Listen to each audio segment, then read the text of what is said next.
ഒരു സിനിമയ്ക്ക് പോകാൻ വേണ്ടി പോവാണ്. ഗെറ്റ് റെഡി വിത്ത് മീ ഒന്നുമല്ല, ജസ്റ്റ് ഞാനിത് ഉപയോഗിക്കുന്ന ഒരു പ്രൊഡക്റ്റ് കാണിക്കാൻ വേണ്ടിയിട്ടാണ്. അപ്പോൾ ഇത് വന്നിട്ട് ഫോക്സ് ടെയിലിലെ സൺസ്ക്രീനാണ്. SPF 50+++ അങ്ങനെ എന്തോ ആണെന്ന് തോന്നുന്നു. അപ്പോൾ ഇത് വന്നിട്ട് നോൺ സ്റ്റിക്കിയാണ്, നല്ലതായിട്ട് അപ്ലൈ ചെയ്യാൻ പറ്റും. നമുക്ക് വൈറ്റ് കാസ്റ്റ് ഒന്നും തന്നെ ഇല്ല. ഇതിനകത്തുള്ള ഇൻഗ്രീഡിയൻസ് എന്ന് പറഞ്ഞാൽ നയാസിനമൈഡും അതേപോലെ തന്നെ വൈറ്റമിൻ C ആണ്. ഓൾ സ്കിൻ ടൈപ്പിന് യൂസ് ചെയ്യാൻ പറ്റുന്ന സൺസ്ക്രീനാണ്. അതേപോലെ നമ്മുടെ സ്കിൻ ഇത് ഇടുമ്പോൾ തന്നെ നമ്മുടെ സ്കിന്ന് ബ്രൈറ്റൻ ചെയ്യിക്കും. അതേപോലെ തന്നെ നമുക്ക് പിഗ്മെൻറ്റേഷൻ എന്തെങ്കിലും ഉണ്ടെങ്കിൽ അതൊക്കെ കുറയ്ക്കാനായിട്ട് സഹായിക്കും. അതേപോലെ തന്നെ ഏജിങ് അതൊക്കെ കുറയ്ക്കാനായിട്ട് സഹായിക്കും.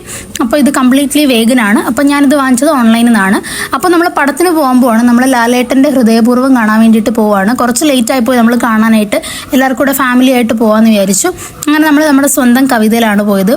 അങ്ങനെ ഞങ്ങൾ പടം കണ്ടു. അടിപൊളി എന്ന് പറഞ്ഞാൽ ഒരു ഫീൽ ഗുഡ് പടമാണ്. അങ്ങനെ ഞാൻ കുറച്ച് ഹൈപ്പ് കൊടുത്ത് അത്രയൊന്നും ഇല്ലായിരുന്നു. പക്ഷേ ഒരു തവണയൊക്കെ നമുക്ക് കണ്ടിരിക്കാൻ പറ്റുന്ന സിനിമയാണ്. അത്യാവശ്യം നല്ല ഹൗസ്ഫുൾ ആയിരുന്നു. അപ്പോൾ ചാച്ചാ ബൈ ബൈ.